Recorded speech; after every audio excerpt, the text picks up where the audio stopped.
भक्तों, आखिर किस पाप के कारण महिला समय से पहले ही विधवा हो जाती है? आखिर महिला की कौन सी वह गलतियां या यह पाप है जिसकी वजह से उसके पति की मृत्यु समय से पहले ही हो जाती है? भक्तों, बात उस समय की है जब भगवान विष्णु और माता लक्ष्मी क्षीर सागर में शेषनाग की शैया पर विराजमान थे। माता लक्ष्मी के मन में एक सवाल उठा और उन्होंने भगवान विष्णु से पूछा, प्रभु, ऐसा क्या पाप है जिसके कारण कोई महिला, चाहे वह कितनी भी पतिव्रता हो, समय से पहले विधवा हो जाती है? क्या इसके कोई संकेत पहले से मिलते हैं? और क्या कोई ऐसा अंग है जिससे यह पता चल सके कि कोई महिला विधवा होगी या नहीं? भगवान विष्णु ने मुस्कुराते हुए कहा, प्रिय लक्ष्मी, तुमने बहुत ही उचित सवाल पूछा है। यह सच है कि कुछ महिलाओं के भाग्य में समय से पहले विधवा होना लिखा होता है, भले ही वे कितनी भी पतिव्रता क्यों न हों।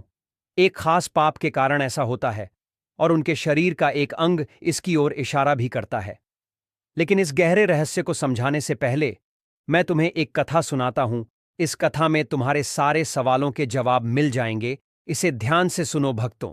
भगवान विष्णु ने माता लक्ष्मी को एक बहुत ही सुंदर और गहरी कथा सुनाई, जिसमें मानव जीवन के लिए कई महत्वपूर्ण सबक छिपे हैं। इस कथा को आधा अधूरा सुनना पाप माना जाता है, इसलिए इसे पूरा सुने। तो चलिए शुरू करते हैं। कथा कुछ इस तरह है।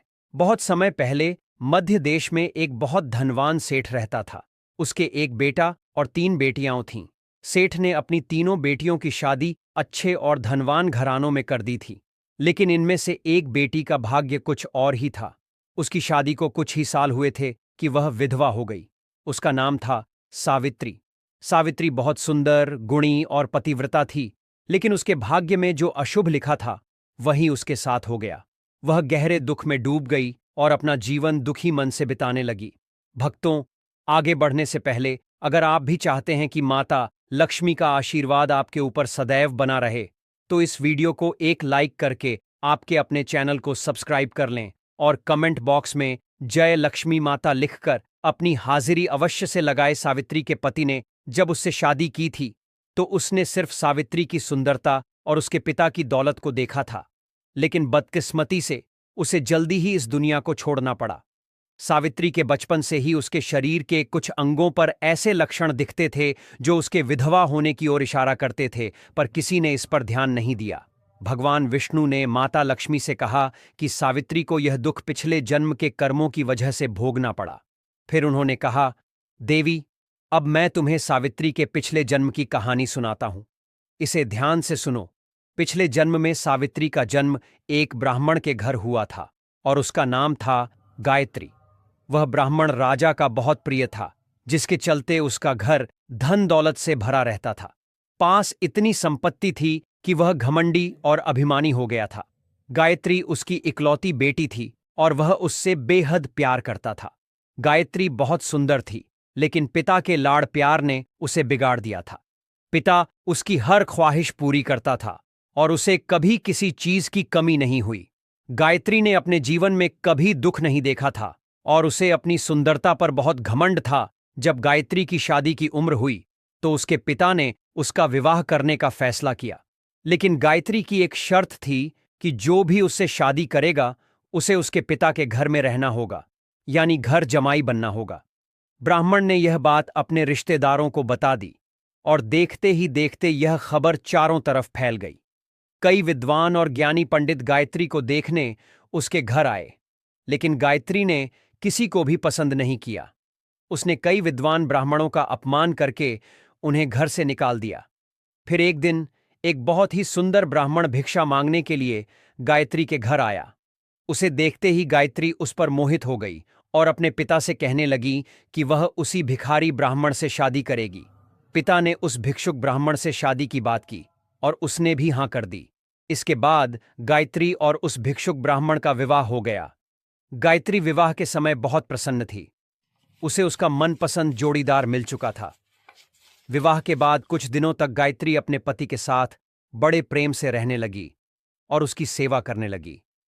लेकिन कुछ ही दिन बीतने के बाद गायत्री ने अपना असली रंग दिखाना शुरू कर दिया। गायत्री अपने पति को नौकर की तरह समझने लगी। उसकी आज्ञा का पालन करने की जगह पर उसे ही आज्ञा देने लगी।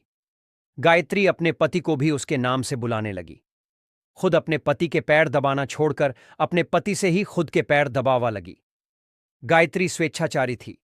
वह पति को बिना बताए ही घर से बाहर चली जाती। कभी पति की कोई बात नहीं मानती थी। पति से पहले ही भोजन करती थी।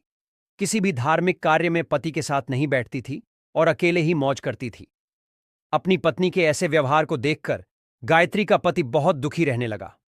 उसने गायत्री को बहुत समझाने की कोशिश की, लेकिन वह कभी नहीं मानी। गायत्री अपनी ही मनमानी करती रहती थी। गायत्री की माता ने भी उसे समझाने का प्रयास किया कि महिला को अपने पति के साथ ऐसा व्यवहार नहीं करना चाहिए, लेकिन गायत्री अपनी माता की बात कभी नहीं मानती थी और वह जानबूझकर अपने पति को अपमानित करती रहती थी। दिन रात पति की बुराई करना, उसे अपशब्द कहना, उसे नाम लेकर बुलाना आदि प्रकार के निंदित कार्य वह रोज करती थी। गायत्री का पति भी उससे बहुत परेशान हो गया था।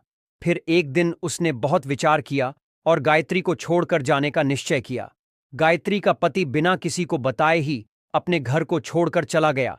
उसने गायत्री का त्याग कर दिया और वन में जाकर तपस्या करने लगा, क्योंकि शास्त्र यही कहते हैं कि बुद्धिमान मनुष्य को दुष्ट और स्वेच्छाचारी पत्नी का त्याग कर देना चाहिए, अन्यथा वह भी उसके पाप का भागीदार बनता है। गायत्री का पति वन में जाकर तपस्या करने लगा। गायत्री ने भी अपने पति को खोजने की कोशिश नहीं की और बड़े मौज से अपने ही घर में रहने लगी। गायत्री की माता ने उसे बहुत समझाया कि वह अपने पति से विनती करके उसे वापस घर पर लेकर आए, लेकिन गायत्री कहती, जाने दो माता, वैसे भी मेरा भीख मांगा पति किसी काम का नहीं है। उससे विवाह करके मैंने उस पर उपकार ही किया था, लेकिन वह मूर्ख मुझे ही छोड़कर चला गया है। ऐसे मूर्ख पति के साथ रहने से अच्छा है मैं अकेली ही रह लूं। मैं इतनी सुंदर हूं कि कोई भी पुरुष मुझसे विवाह कर लेगा।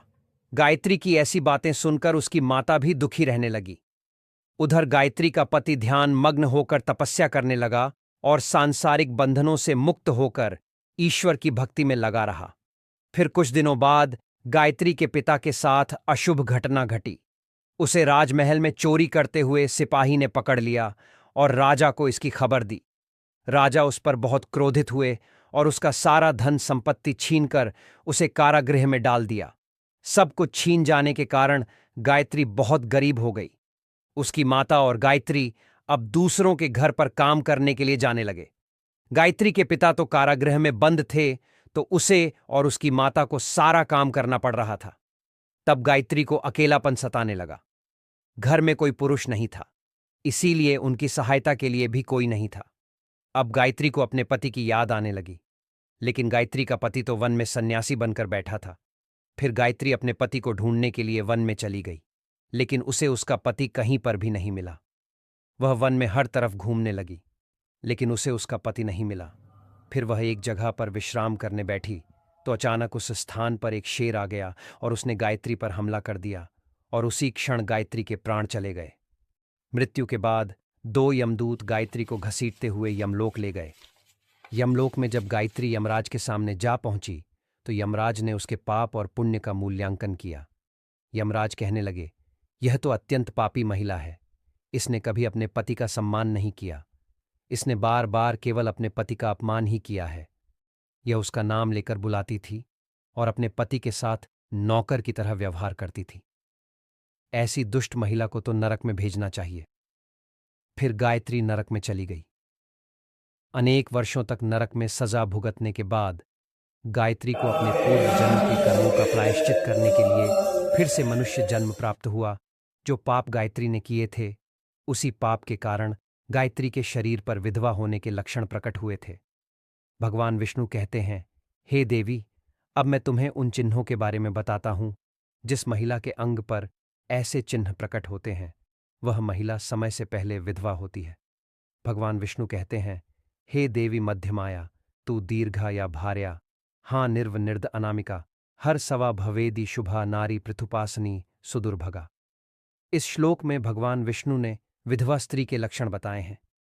यदि किसी महिला के पैर पसीने से रहित हो, उस पर नसें दिखाई न देती हो, उसके पैर चिकने तथा कोमल हो, तो वह महिला सुख भोगने वाली तथा ऐश्वर्यशैली नहीं होती। यदि महिला के पैर का अंगूठा घोल मांसल हो, तो वह महिला पतिव्रता एवं ऐश्वर्यशालिनी होती है। यदि महिला के पैर के अंगूठे पर नसें दिखाई देती हों तो वह दुर्भाग्य से युक्त व्यभिचारिणी होती है। बहुत छोटे अंगूठे वाली महिला क्लैश करने वाली और दुख भोगने वाली होती है। अंगूठा यदि छपता हो तो वह महिला गर्भधारण क्षमता में दुर्बल होती है। यदि किसी महिला के पैर की तर्जनी उंगली अंगूठे से भी बड़ी हो तो वह स्वच्छंद कामचार अर्थात अनेक पुरुषों से संबंध बनाने वाली होती है। यदि किसी महिला के पैर की तर्जनी उंगली अंगूठे से भी बड़ी हो तो वह स्वच्छंद काम चार अर्थात अनेक पुरुषों से संबंध बनाने वाली होती है। कि उंगलियां परस्पर मिली हुई हों, एक दूसरे के नज़दीक हों, उंगलियां गोल एवं सीधी हों और नाखून पतले एवं छोटे हों तो वह ऐश्वर्यशालिनी होती है और ससुराल में सुख भोग है। अब मैं विधवा महिला के पैर के लक्षण बताता हूँ। यदि किसी महिला के पैर का अंगूठा बहुत बड़ा हो और आगे से गोल हो, उसके नाखून टेढ़े मेढ़े हों, अंगूठे पर नसें दिखाई देती हों तो उस महिला के विधवा होने के योग्य बनते हैं। यदि महिलाओं की ढाह आम बहुत बड़ी हो तो वह मृत्यु पर्यंत दुख भोगने वाली होती है, और यदि महिला के पैर मांस रहित हो तो ससुराल के भाग्य को नष्ट कर देती है। यदि किसी महिला के पैर की अनामिका उंगली बाकी उंगलियों की तुलना में बहुत छोटी हो तो वह कलह करने वाली और घर के वातावरण को असहनीय बना देने वाली होती है। भक्तों, भगवान विष्णु ने माता लक्ष्मी से कहा, देवी, अगर किसी महिला के पैर की बीच वाली उंगली यानी मध्यमा बाकी उंगलियों से ज्यादा लंबी हो तो वह विवाह के लिए अयोग्य मानी जाती है।